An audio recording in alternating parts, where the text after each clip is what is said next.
Sebo baba. Ndifara. Muri muchione chitiko chanhasi. Chitiko chanhasi chinonyanya kufadza.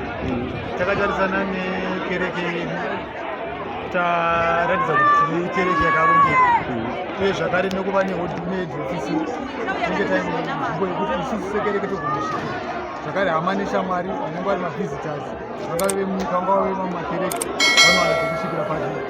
This is the best thing that is happening to the church. Ko message wenyu kune mamwe maprovince nevamwe maindividuals vechurch vasati vanyatsobatsirawo pachirongwa ichi munotionawo? Ndichatanga neprovince yekwandinobva ini Buluwayo.